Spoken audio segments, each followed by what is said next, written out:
Hey guys, what's up? Hope you're all doing good. So today I'm going to be answering some of your frequently asked questions. So this is via YouTube comments, Instagram DMs, and so on and so forth. So before I get started, I just want to say that you will see me looking down at my phone from time to time, just because I will be reading your questions from my phone. So anyway, let's get into this video. Okay, so question number 1. I'm scared to invest in property as I'm worried about making a mistake or a wrong decision. So this is a question that I do get asked quite a lot in different formats, but essentially what I always say to people is that do not invest all the money that you have. If you're scared about investing because you think you're going to go wrong or make a mistake or invest in a bad property, just don't spend all the money that you have. Have separate funds for each thing that pertains to your life. So have a separate savings fund to the funds that you know that you're going to invest with. That way, even if you do feel like you make a mistake, then it's not really going to affect your life too much, because you know the money that you spent on it is your investing money and that was the purpose for it. And you've not dipped into your savings funds, which is potentially for a rainy day or for your family and household upkeep.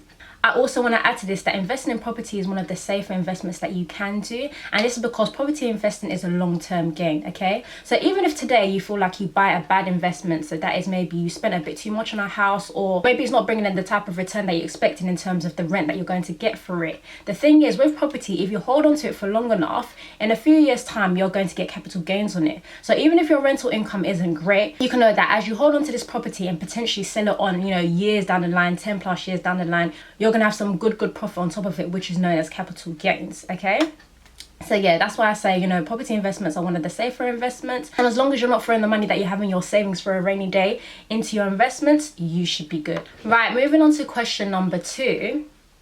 How can I get started with investing even though I don't have much of a deposit?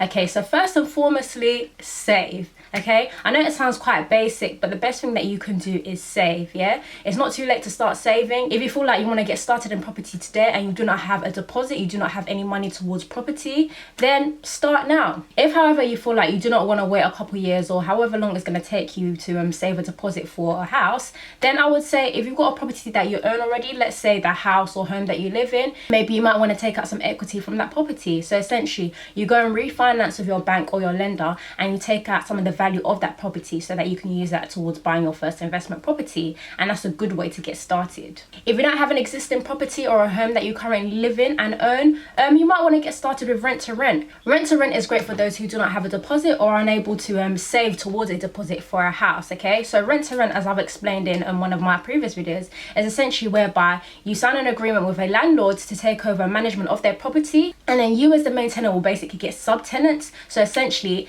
if it's a 3-bedroom house that you get from the landlord, then you can rent it out as a 3-bed HMO. So you rent out each of the rooms on an individual basis. That is how you're able to secure some profit for yourself in terms of doing this strategy. So for example, if the landlord was renting out the property at £1,000 each month, if you rent out each of the 3 bedrooms at £500 per room, then you're able to make a £500 profit.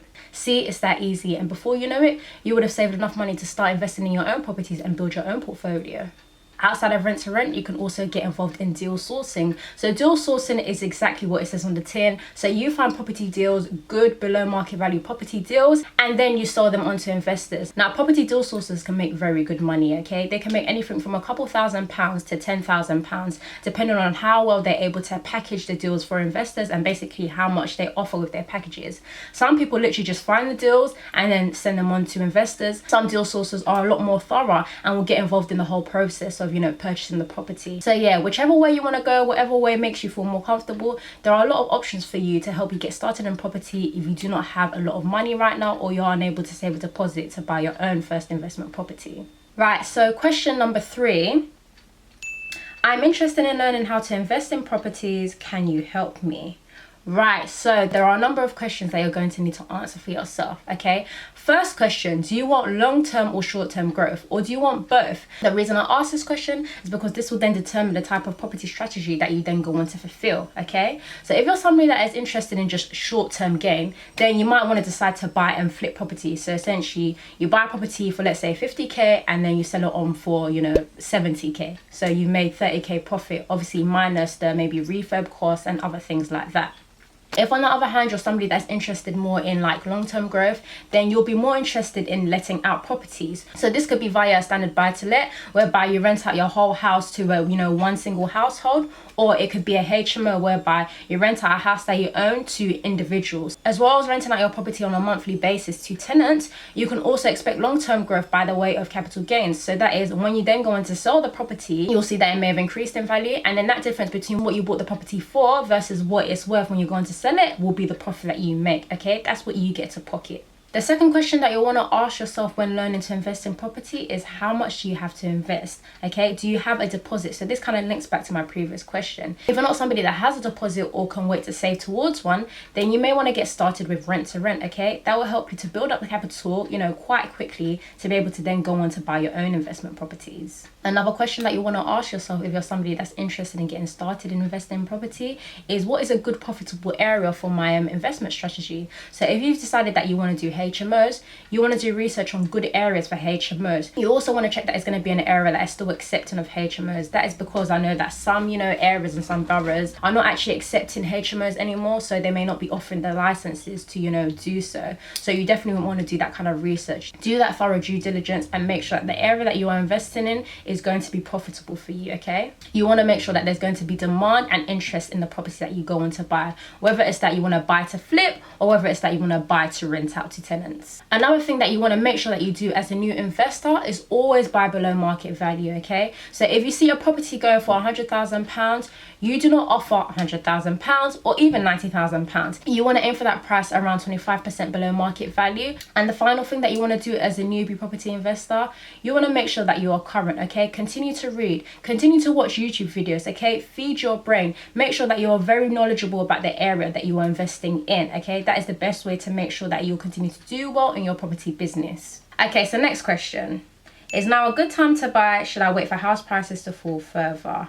Right, this is a question that I get asked all the time. My answer to this, no, do not wait, okay? It's always a good time to invest in property as long as you're buying at good value and also you're seeing it as a long-term gain, okay? So let me go back to the idea of buying a property at good value, okay? Let's say, for example, you see a property that is going for £70,000, but you know it needs a bit of work. But that bit of work and refurb is not going to cost you more than maybe £10,000, yeah? So you're spending £80,000 altogether on this property, but you know that when you go in to sell the property, it's going to be worth maybe like £110,000 just by you doing that little bit of work on it, okay? When you're going to sell that house, you can potentially make £20,000, £30,000 just like that in a matter of months. So is that a good investment property? Of course it is. So the question really should be, is it a good deal? That is the question that you should have on your mind rather than, oh, is now a good time to buy? It's more about what is available on the market and whether you can see yourself getting a good return on investment on this property.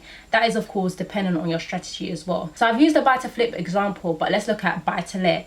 If you see a property that is going for a particular price, if you know that maybe it's a bit overpriced, you may want to stay off it. But again, if you see that as a property whereby, okay, it might be a bit more pricey to buy, but if you can see that you're going to get good return in terms of, the rental income that you can get from it on a monthly basis, and also consider that when you go on to sell it, you're going to have good capital gains, that again is a good property investment. So the question should always be, is it good value? Okay, can I get a good return on investment rather than is now a good time to buy?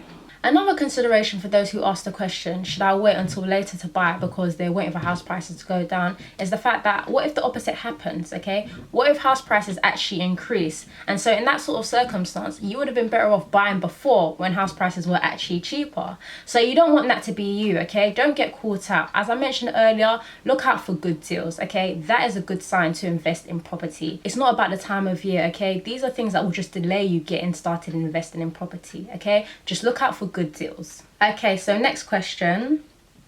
Should I buy my own house to live in before I start buying property to rent out? Right, so this is a very personal question and it depends on your circumstances. If you're somebody that is able to stay at home, there's no conflicts at home, nobody's pushing you out, then I definitely say make the most of it and stay at home and get properties to rent out first. By doing this, your rental income from your investment properties can then potentially pay for your own house that you live in. So that is, the rental income may be enough to cover your own mortgage payments. Personally, I feel like that's a much better position to be in, to know that the money that you're making from your investment properties is paying for your, standard of living, okay? It's paying for your own mortgage. On the other hand, if you're somebody that's not able to remain at home for whatever reasons that you do have, then you may want to get a house for you to live in first before then you think about investing in properties. Either way, any property purchase is a good purchase, okay? Whether you live in it or whether you go on to rent it. That being because it's a good foundation. If you buy a house for you to live in a matter of time, you can refinance, take out some equity from it, and then go on to use that to buy your investment property, okay? It's great either way. So do what's good for you and your personal circumstance. Okay, so we've got one more question. That is, how did you decide on a location for your investment property?